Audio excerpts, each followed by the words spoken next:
Hi students and friends, welcome to the channel Learn and Teach by Sir Ayaz. In this video lesson, I will talk about the specimen paper 2023 and onwards for Cambridge IGCSE.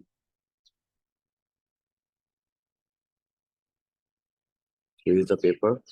It's paper 6 and the code is 0620. The time will be 1 hour. I'm reading the instructions for you.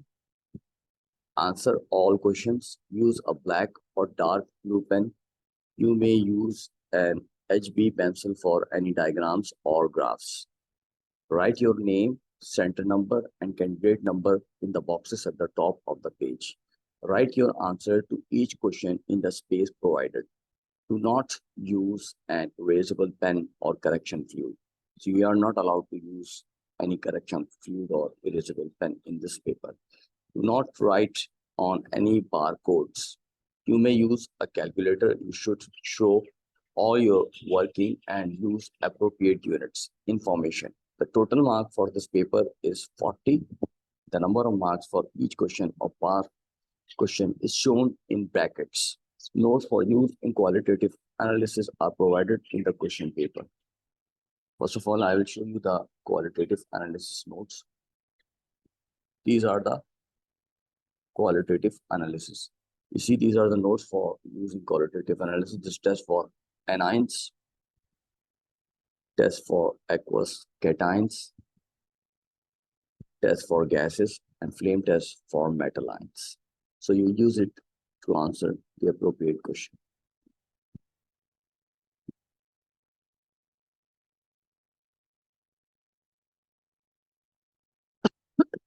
So I will start with the question number 1.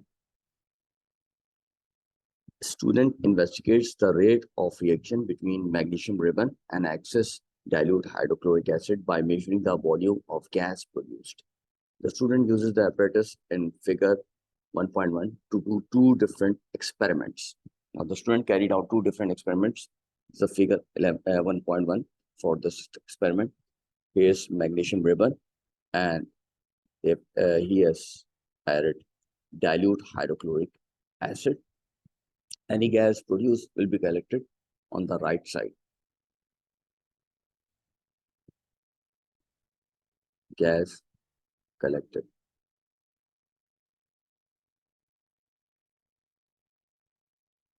A. Name the items of apparatus labeled X and Y in figure 1.1. X is conical flask and Y is inverted measuring cylinder. So you can write measuring cylinder.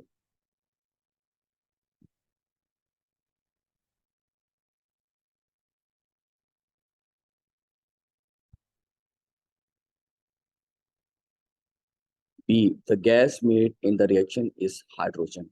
Describe how the student can test that the gas is hydrogen. You know the test can bring the lighted or burning splint. Lighted or burning splint. You can even use it matchstick. So hydrogen gas will produce pop-up, squeaky sound, or pops up. Pops up or squeaky sound.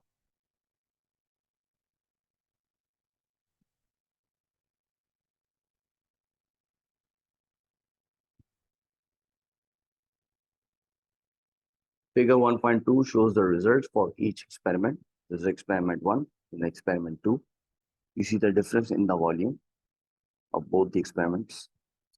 C1. Use figure 1.2 to determine the total volume of gas made in each experiment. Total volume in experiment 1. So experiment 1, if you count the volume, this will be 80. So we'll write 80 here. Total volume in experiment 2, for experiment 2, will be 40.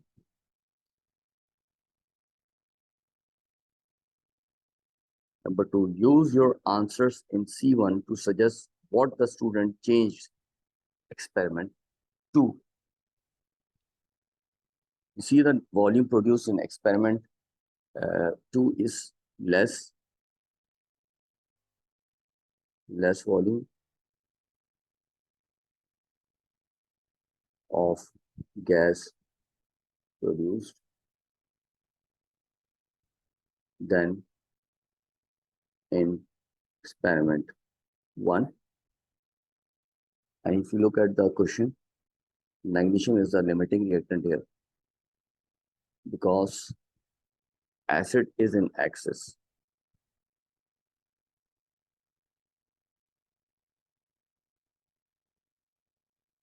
So change the mass of limiting reactant, that will be magnesium. Change the mass of magnesium or decrease the mass, half the mass. Changed the mass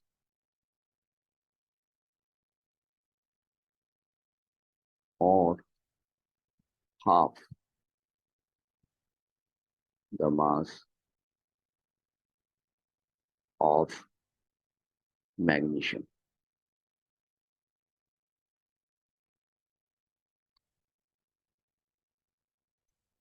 Number 3, on figure 1.2, sketch the curve expected if experiment 1 is repeated using magnesium powder instead of magnesium ribbon. All other conditions remain the same. You know, whenever you use the powder form, the surface area of the reactant will be increased. Surface area of the particles will be increased, which means you have faster reaction. Remember, the amount of product produced will not be affected. Amount of product will not be affected. It's only the rate that is affected, and the rate increases. So you'll have more steeper line here. So for experiment 1, we'll have a steeper line like this, and it will level off and then become uniform later on.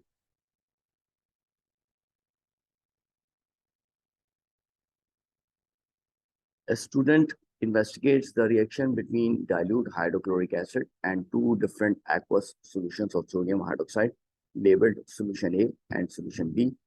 The student does 2 experiments. Experiment 1, the student rinses a burette with dilute hydrochloric acid, fills the burette with dilute hydrochloric acid, runs out some of the acid so that the level of the acid on the burette scale, uses a measuring cylinder to pour 25 centimeter cube of solution A into a conical flask, adds 5 drops of thermophthalein indicator to the conical flask, swills the flask while adding the acid from the burette to the conical flask until the solution just changes color. Experiment 2.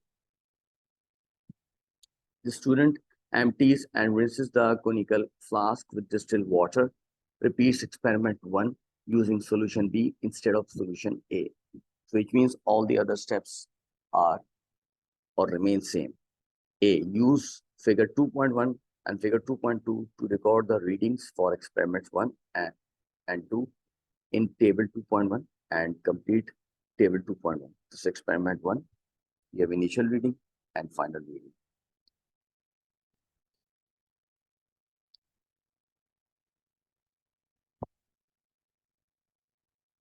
For experiment 1, we note down the final and initial reading. The final reading will be 29.5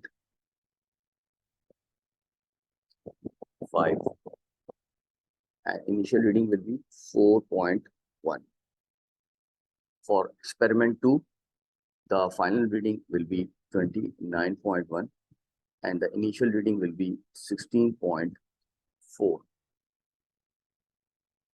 So note down these readings. For experiment 1, 29.5 and 4.1. For experiment 2, 29.1 and 16.4. Volume of dilute hydrochloric acid added per centimeter cube. So let's calculate the volume difference.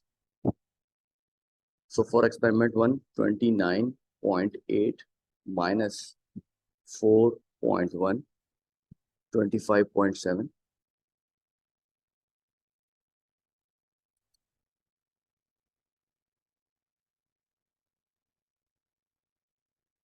Sorry, in experiment 1, it's 29.5. It's not 25.8, it's 29.5.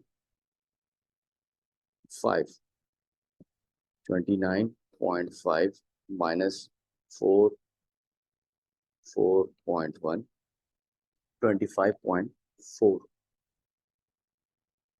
Experiment 2, 29.1 minus 16.4. The answer will be 12.7. B. State the color change observed in experiment 1. So initially, it's the indicator was in alkali, it should be blue, and we have added acid from the bearer, so the color changed to colorless. C1. State which solution of sodium hydroxide, solution A or solution B, is the more concentrated. Explain your answer. It's very easy. Solution A, because large volume of acid was consumed here. Greater or large volume of acid used. Number 2, deduce the simplest whole number ratio of concentration of solution A and concentration of solution B. So what we will do, we will divide the volume used in solution A by the volume used in B. So we have two values. We will divide this 25.4 divided by 12.7. This way we will get the ratio. And if you divide it, you will get 2:1. Number D, state the volume of hydrochloric acid needed if experiment 1 is repeated using 10 centimeter cube of solution A. So we initially use 25 centimeter cube of solution A. For 25 centimeter cube of solution A, the volume used was 25.4 centimeter cube. Therefore, for 10 centimeter cube, the volume will be X. So X will be X is equal to 25.4 multiplied by 10 divided by 25. 25.4 multiplied by 10 and divided by 25. Answer will be 10.16. E. In experiment 2, the conical flask is rinsed with distilled water. Number 1, suggest why the conical flask is rinsed with distilled water. If we want to clean the flask, this is the purpose. Number 2, the conical flask is not dried after it's rinsed with distilled water. Suggest why the conical flask is not rinsed. It does not change the amount of moles of sodium hydroxide. Does not change the moles or amount of sodium hydroxide.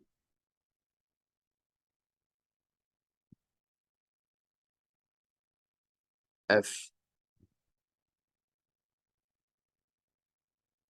State the effect, if any, on the volume of dilute hydrochloric acid used in experiment 1 if the solution of sodium hydroxide is warmed before adding the dilute hydrochloric acid. It has no effect. The reason is that it will not change the amount of sodium hydroxide. No effect.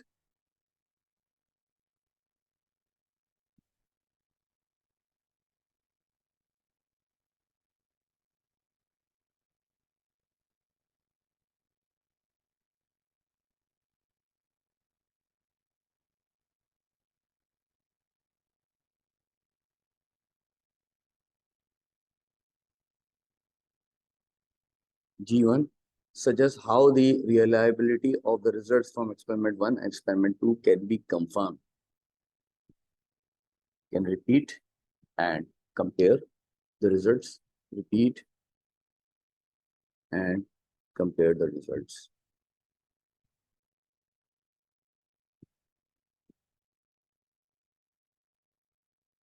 Okay. Number 2, suggests a more accurate method of measuring the volume of the solution of sodium hydroxide. We'll use pipette instead of burette.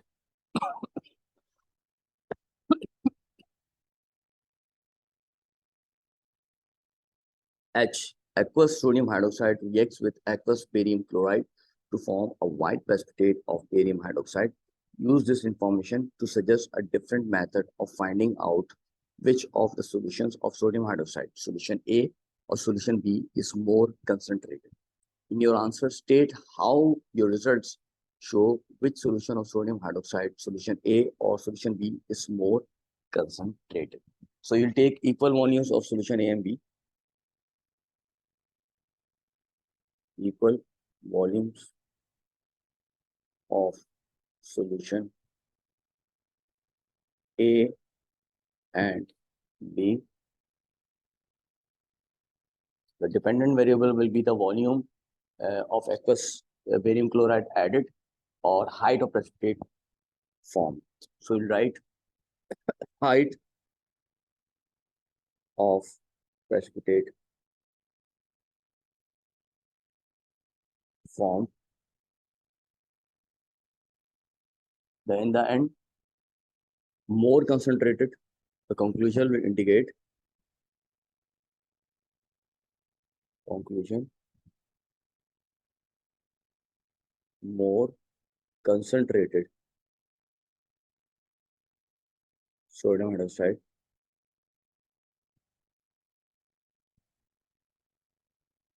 would require a larger volume of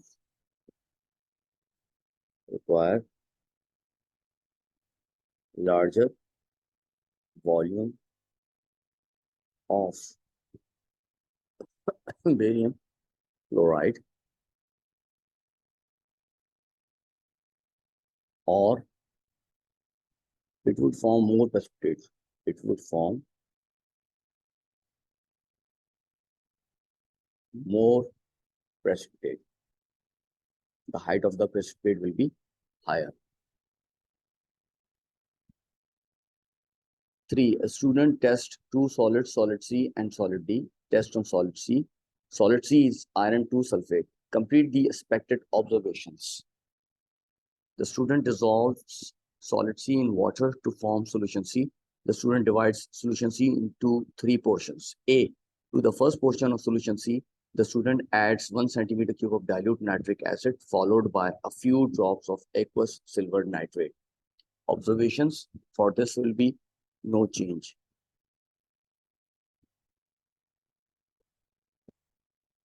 Or even you can write no reaction. B. To the second portion of solution C, the student adds 1 centimeter cube of dilute nitric acid followed by a few drops of aqueous barium nitrate. The observation will be white precipitate because this will react with the sulfate ion to form white precipitate of barium sulfate. C. To the third portion of solution C, the student adds aqueous ammonia dropwise and then in excess. Observations will be green precipitate which remains or does not dissolve in excess. Dissolve in excess of ammonia.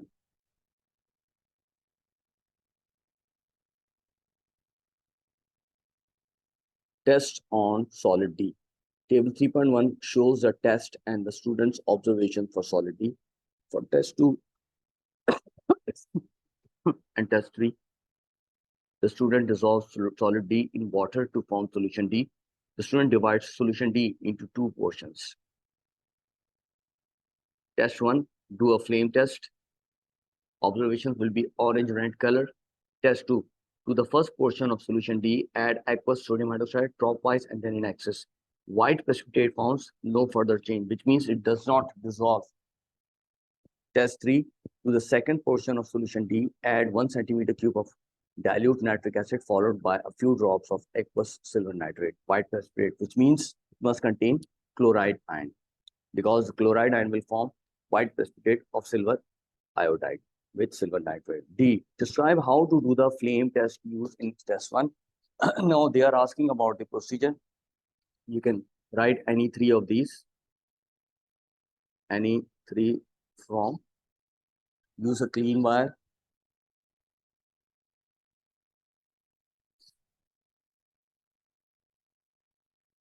With solid sample, or you can make a paste with a concentrated solution of acid.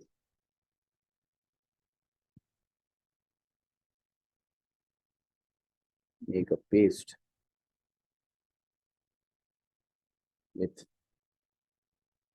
acid like HCl.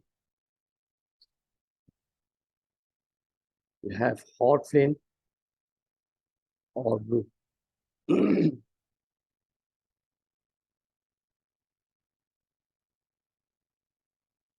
Put wire into the flame.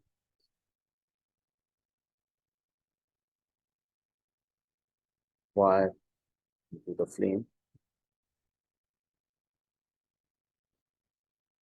Observe and record the flame color. Observe and record the flame color.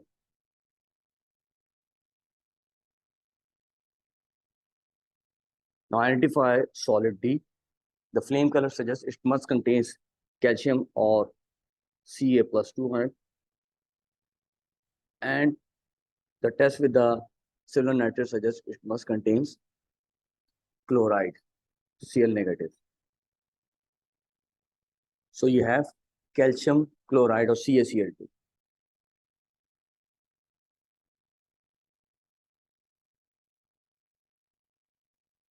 Number 4, the label on a bottle of orange drink suggests states contains no artificial colors. The scientist thinks that the orange color in the drink is a mixture of two artificial colors: sunset yellow, E110, Ellora red, E129. Plan an experiment to show the orange color in the drink does not contain these two artificial colors.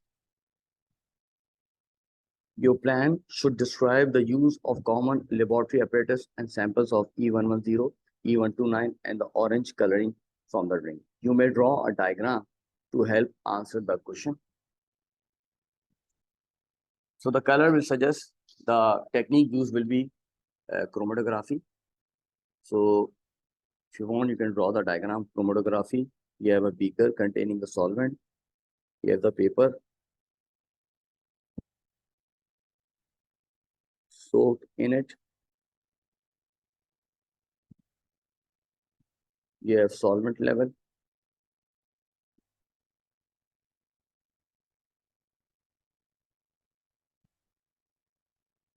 You'll have a level of,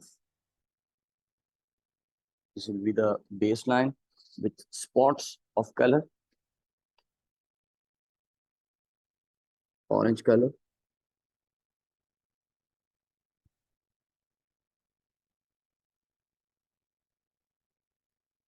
Then the sample color.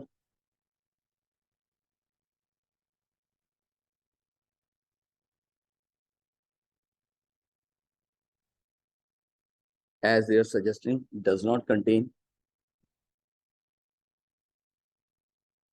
So allow these will travel. Label these.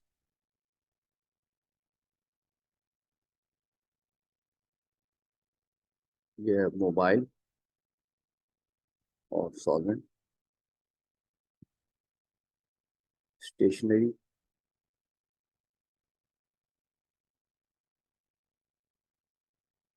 chromatography paper.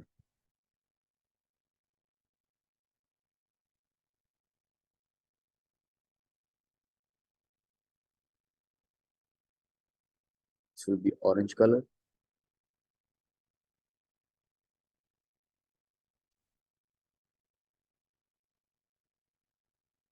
Artificial colors.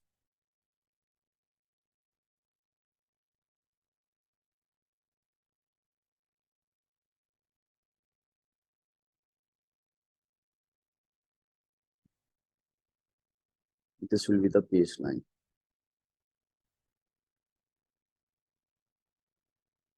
Now for the method, you can start with chromatography.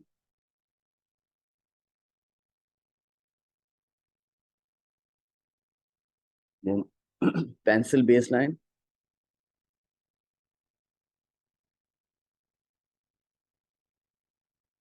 And apply orange color to paper. Apply orange color to paper.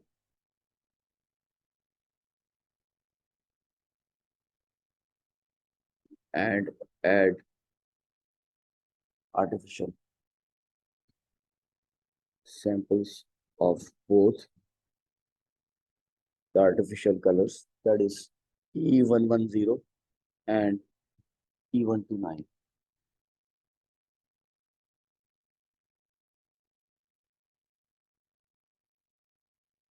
The spots on chromatogram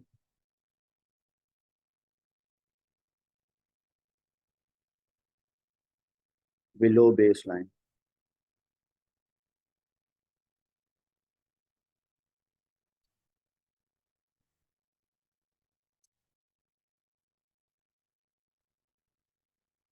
Sorry, level of solvent.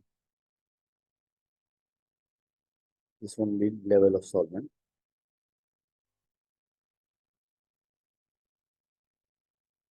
Level of solvent should be below the baseline. Baseline containing spots. Allow the solvent to travel up the paper.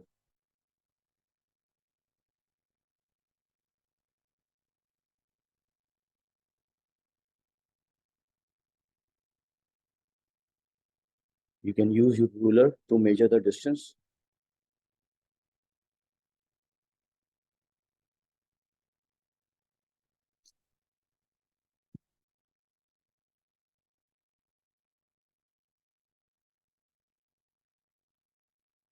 Or heights of spots.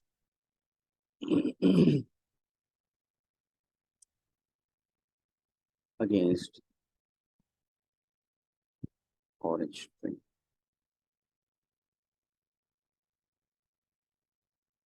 The conclusion will be based on calculate RF value and compare, calculate and compare, calculate and compare RF values.